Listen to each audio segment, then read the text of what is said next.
Hi, I'm Mehreen Sheikh from the World Bank Group. Welcome to Innovate for Climate Finance and Markets Week. We are live in Barcelona. For those of you tuning in online, please use hashtag Innovate for Climate. I'm excited to have a discussion here today with Alex Tapscott, co-author of Blockchain Revolution. So Alex, for those who don't know exactly what this is, could you just explain to us about the blockchain revolution? Yeah, absolutely. Blockchain technology in many ways represents nothing short of the second generation of the internet. So for 25 years we've had this thing, the Internet of Information, and it's been a great tool for how we communicate and how we share information, but its impact on business, commerce, transactions has actually been pretty limited for the very simple reason that to transact or do business online, we still rely on intermediaries, banks, governments, but increasingly big digital conglomerates and social media firms. What blockchain does is take us from an internet of information to an internet of value. It's basically a new platform that allows anyone, anywhere in the world, connected to the internet, to move, store, and manage things that have value. And we're not just talking about emails and PDFs here, we're talking about money, we're talking about titles and deeds, financial assets, IP, maybe, perhaps, even votes in an election. These kinds of assets can be moved, stored, and managed securely and privately and peer-to-peer. Because on blockchain, trust is not established by a bank or PayPal or some other third party. It's established through mass collaboration, consensus, and clever code. And that principle is actually quite simple and quite powerful, and I think it's going to have a big impact. So how is this going to really transform kind of the internet and technology industry as well as the financial industry? I mean, this is a huge concept. So how do you see this playing out in those different industries? Well, the 25 years we've seen of the digital age, I guess, since the advent of the World Wide Web, has created an interesting phenomenon where there's been rising wealth, but prosperity has been stalled. And most of the largesse of the internet age has been captured asymmetrically by a lot of big firms. And just recently, The Economist ran a cover story that said that data is the most important asset class, more so than oil or industrial plant or anything else. So trillions of dollars of value is being built in the back of user data that run on networks that are basically free. What blockchain does is empowers individuals to actually participate more in that value by owning a share of the network at the base level rather than being the product themselves. And we're seeing a lot of new innovations on platforms like Ethereum that allow people to participate as stakeholders and as shareholders in value that's being created. And I think that democratizing effect on how the value of the internet is created is going to have very positive impact. So why should people, here or citizens in general, why should they care about this?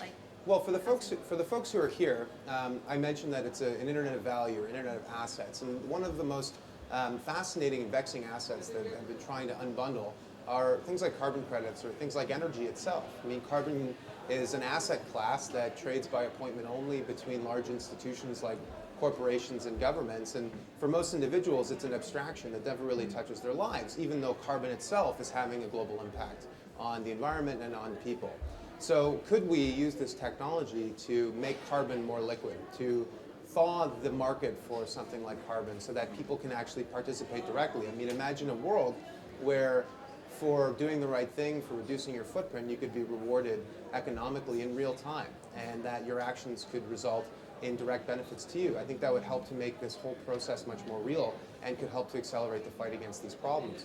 For something like energy, I mean, the market for energy as it's existed in the world has been very one-way broadcast. You have large regulated utilities generating power, selling it to a captured market, usually through some kind of regulated mechanism. We already have solar panels, we already have battery technology, we now have the means for people to create power for themselves. And with blockchain, we now have a transaction mechanism to create marketplaces where those people can take the thing that they create and actually receive value for it and not be beholden to some large centralized institution, but actually be a cooperative, a prosumer in the market, a producer and consumer, someone who's got a stake. And I think that that's going to have lots of positive benefits. I mean, for one, reducing the carbon footprint through the use of solar, reducing the likelihood of failure from centralized systems, and putting economic power into the hands of people. I think all those are positive benefits that we should be striving towards. Yeah, it sounds like it's kind of blockchain is entering a new world of technology, and obviously it's touching on energy and carbon markets. So how do you see this helping, helping us to achieve the Paris Agreement? Well, the Paris Agreement is is interesting. I mean, it's not something that necessarily beholds or obliges anybody to do anything. It's more sort of a set of principles that everyone works towards. But I do think that there's a bit of name and shame value to people not withholding their end of the bargain. And if you combine IoT, so Internet of Things, sensor technology, satellite data, and other sources of information, and you record it and share it in a way that everyone can trust it, then we'll have a much more robust idea, a much clearer idea of who's actually abiding by their commitments and who's trying to sneak under the wire, so to speak. And having more information, having greater transparency is good for everybody. There's an old saying that if you're going to be naked, you better be buff. And I think this is a world where institutions are going to be stripped down, and they better be prepared to show what they've got. So to follow up on that, what do you think are the major challenges now to the technology industry? Well, I'd say for blockchain specifically, there are lots of challenges. There are lots of reasons why this will succeed. There are at least as many reasons why, if not succeed, not reach its potential.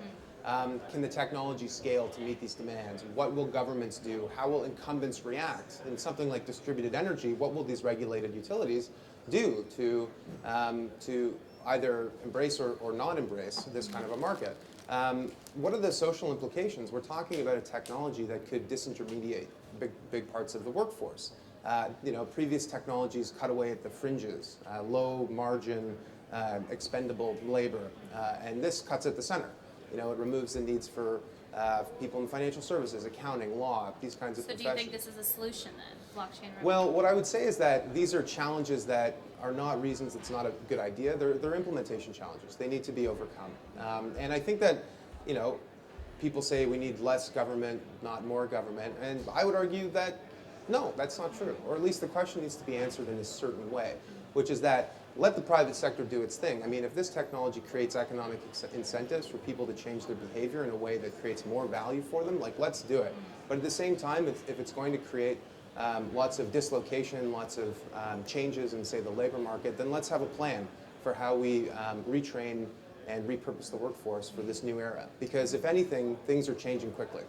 It used to be that you go to school, you graduate at 18, you get a job on the production line at your local factory. That models hasn't worked for decades, and it's certainly not going to work in the future. So we have a lot of people right now tuning in online. I mean, this has a huge impact on the internet as well. So for those tuning in online, and what is your message to them? Well, my message to them is that I'm not in the prediction market. I believe the future is not something to be predicted. It's something to be achieved. And if you're a young person, or if you're any person for that matter, it's your personal opportunity to achieve this better future. The tools are there. I like to say that we're on the second half of the chessboard. It's a time of exponential change. Everyone's got a connection to the internet. We've got supercomputers in our hands, and now we've got new technology tools to actually create a better world. Technology alone is just a tool. It is not a panacea. Blockchain doesn't create good. It doesn't create evil. Every innovation throughout history has been like that. I mean, fire can be used to heat your home. It can also burn it down. And I think that there's always going to be a risk that technology can be misused. So it depends on how it's used. It depends on the agency. And I think it's anybody's opportunity to use it. Great. Thank you so much. We just heard live from Alex Tapscott, co-author of Blockchain Revolution. So thank you for joining us. For those tuning online, check us out on facebook.com/connectforclimate. Thank you. Thank you.